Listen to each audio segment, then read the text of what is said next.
चलो इधर देखो, प्रश्न नंबर 5वां है, बताइए कि आकृति में कौन कौन से युग्म समरूप हैं। ठीक है, उस समरूपता की कसौटी लिखिए जिसका प्रयोग आपने इसका उत्तर देने में किया है, तथा साथ ही समरूप त्रिभुजों की सांकेतिक रूप में व्यक्त करना है।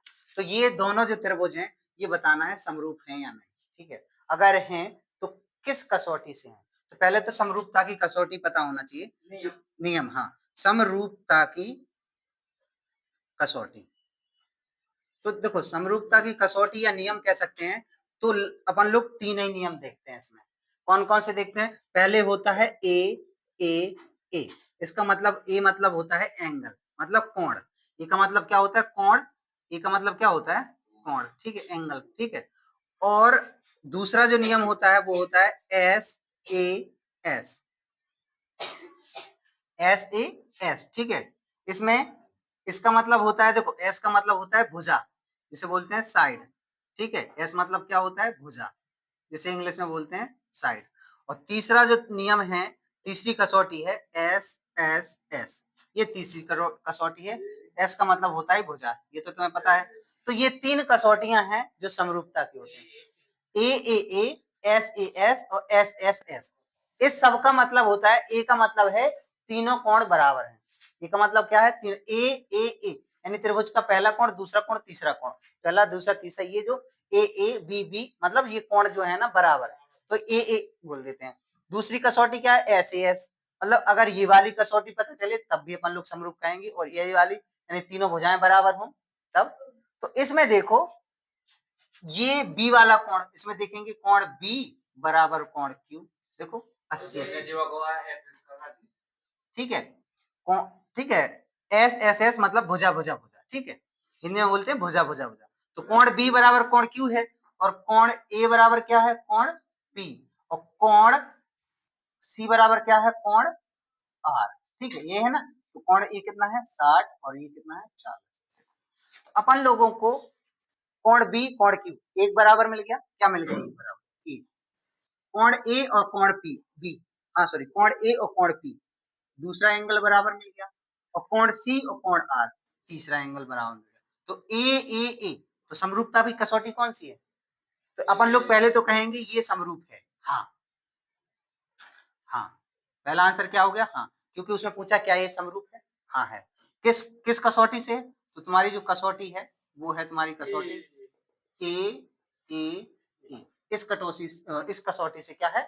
समरूप है। ठीक है, और फिर पूछा है समरूप त्रिभुजों को सांकेतिक रूप में व्यक्त कीजिए। तो लिख दे रहा है ए बी सी, त्रिभुज ए बी सी समरूप ए बी सी समरूप पी क्यू आर। क्या लिख देंगे? त्रिभुज P Q R.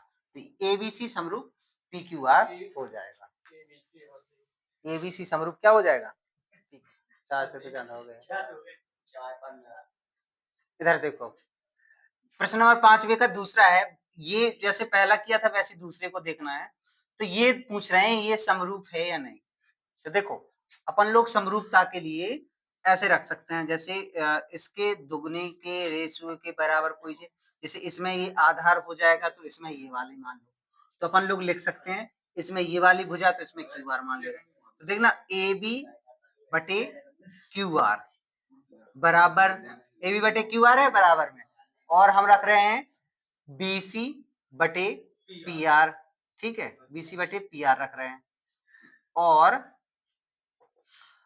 A B ए सी बटे पी क्यू ये रखा है। अब हम मान रखते हैं सबका अनुपात रेशियो बराबर आना चाहिए। अगर आता है तो भुजा भुजा का रेशियो ठीक है। तो ए बी कितना है? 2, और क्यू आर कितना है? 4। बी सी कितना है? 2.5, और पी आर कितना है? P R sorry Q R कितना है?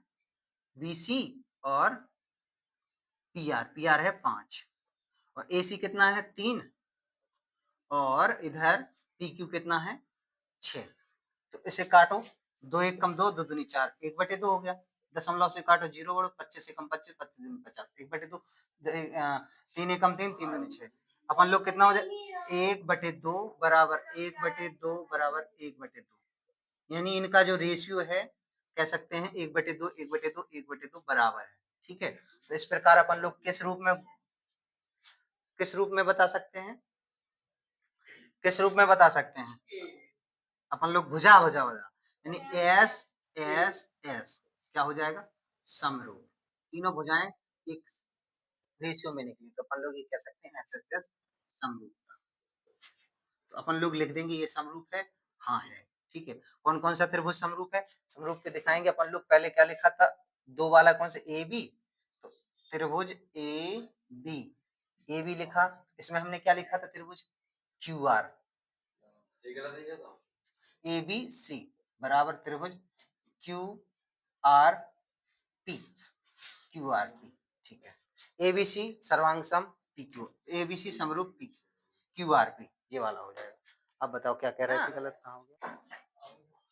बताइए कि आकृति में कौन कौन से युग्म समरूप हैं। ठीक है, ये दोनों समरूप हैं या नहीं, अगर हैं तो बताओ। तो समरूपता के लिए अपन लोग जी देखो, दुगने अनुपात के साथ अगर ये दो हैं तो इसके दुगने 4, ये वाला बन रहा है। 3 है, इसके दुगने 6 हो जाएगा। 2.7 के दुगने ना है, गड़बड़ हो गया भाई, इधर दिक्कत हो गई। लेकिन लिख देंगे अपन लोग, लिखेंगे क्या लिखेंगे, अपन लोग लिखेंगे एम पी बटे ईडी बराबर एम पी बटे ईडी और एल पी बटे डी एफ बराबर और एल एम बटे, हाँ एल एम बटे ई एफ। ठीक है, अब रख रहे हैं एमपी कितना है 2, ईडी कितना है 4 बराबर, एलपी कितना है 3, डीएफ कितना है 6 बराबर, एलएम कितना है, एलएम तुम्हारा कितना है 2.7 और ईएफ कितना है 5। 2 एकम 2, 2 दूनी 4, 3 एकम 3, 3 दूनी 6, 1/2 बराबर 1/2 बराबर नहीं है 2.7/5। भाई कुछ नहीं आना है इसमें, क्यों नहीं आना है, क्योंकि ये क्यों नहीं आना है, क्योंकि इसमें दो भुजाएं समरूप हैं, तीसरी नहीं है। ना तो ये किसी रूप में समरूपता दिख रहा है, ना है ये, तो ये क्या समरूप नहीं है, समरूप नहीं। अगर एकाध एंगल दे देते, कोण दे देते तो समरूप हो जाता। ठीक है, ये समरूप नहीं है। प्रश्न नंबर का 5वें का चौथा है कि ये बताना है ये समरूप है या नहीं।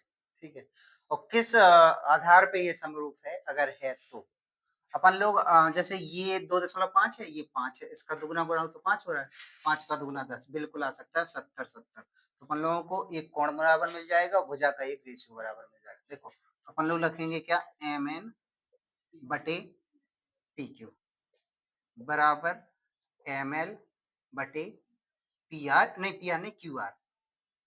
ठीक है, अब देखना ये भुजा और ये भुजा बीच में कोण है, ये भुजा और ये भुजा बीच में कोण, कोई दिक्कत तो नहीं है। ठीक है, तो अब एम एन का मान रखो क्या है 2.5 बटे 5, ये कितना है 5 बटे 10, 5 एकम 5, 5 दूनी 10, 2.5 दशमलव कटो 50, 25 दूनी 50 हो गया, 1/2 बराबर 1/2। ये रेशियो मिल गया किस किस का, अपन लोगों को इन दोनों का। तो दो भुजाएं समरूप हैं। ठीक है, दो भुजाएं मिल गई एस और एस। ठीक है, अब एक एंगल जो है ना, कोण एम और कोण क्यू बराबर है। ठीक है, और किस किस का, एम एन और अनुपाती कौन पी, पी क्यू, और कौन सा एम एल अनुपाती क्यू आर। ठीक है, इनका रेशियो क्या है 1/2 और 1/2 का। ठीक है ना। तो इस प्रकार से अपन लोग एक एंगल हो गया, दो भुजाएं हो गई ना, एस ए एस क्या हो जाएगा, समरूप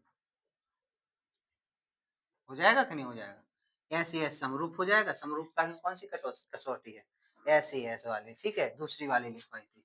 और ये कौन कौन सा समरूप हो जाएगा, एम, देखो अब ध्यान रखना, ये बीच में लाना है कोण को बीच में।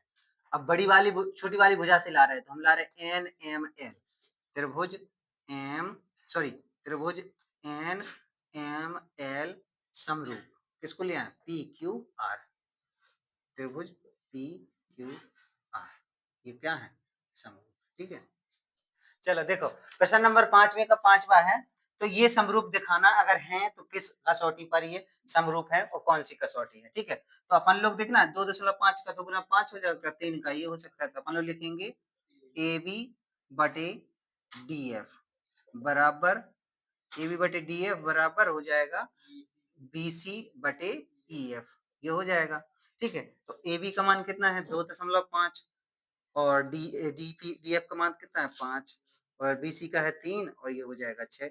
तो 2 10.8 25 एकम 25 25 दूनी 50 3 एकम 3 3 दूनी 6, तो 1/2 बराबर 1/2। ठीक है, तो ये समरूपता के लिए ठीक है। कौन कौन सी वाली ए बी समरूप कौन सी ए बी समरूप भुजा कौन सी वाली लिख सकते हैं डी एफ, ये वाली भुजा समरूप है।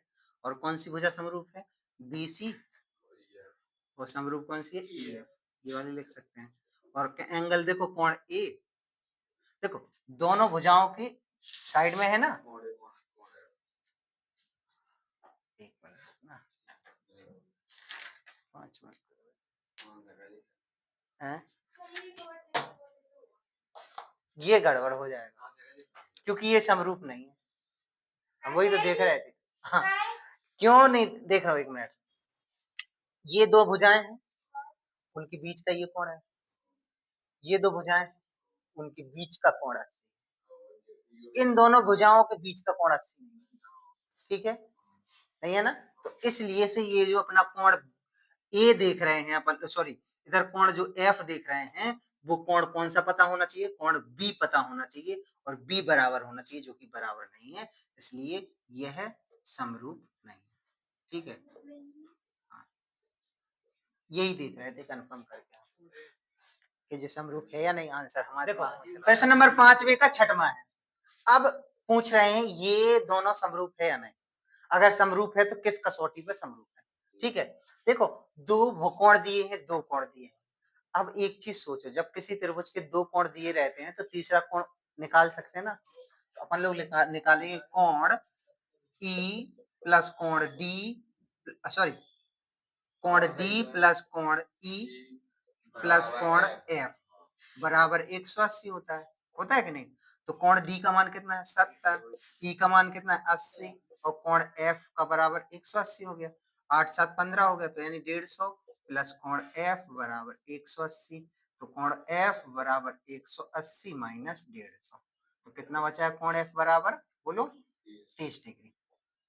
कोण एफ बराबर कितना बचा 30 डिग्री बचा है। ठीक है, सेम इसी प्रकार इसके निकालेंगे, तो देखो कोण पी कोण Q प्लस कोण R बराबर 180, तो इधर लिख देंगे कोण P का मान दिया नहीं है, कोण Q का मान है 80, कोण R का मान है 30 बराबर 180, तो कोण P प्लस ये कितने हो जाएंगे 100, 8 3 11 110 बराबर 180, कोण P बराबर हो जाएगा 180 माइनस 110, तो कोण P बराबर हो गया 70, कोण P बराबर कितना आ गया 70, तो यानी ये आ गया तुम्हारा 70 और ये आ गया 30। ठीक है, अब देखो तुम लोग इसमें, अब इसमें देखो, अब इसमें क्या देख सकते हो, देखो कोण डी बराबर, कोण डी कितना है 70, कोण डी बराबर कोण पी बराबर 70 डिग्री।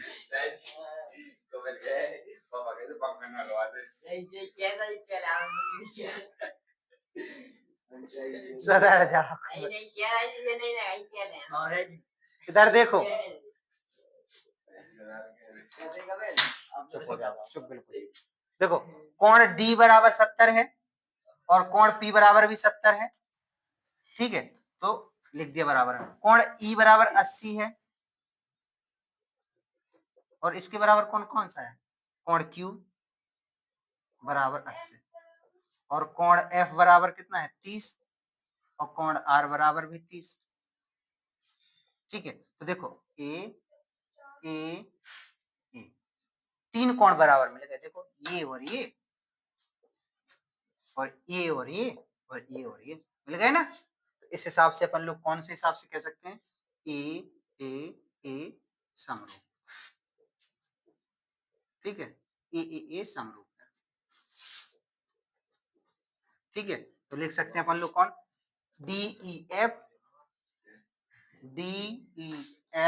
समरूप PQR, ये क्या है? ठीक है।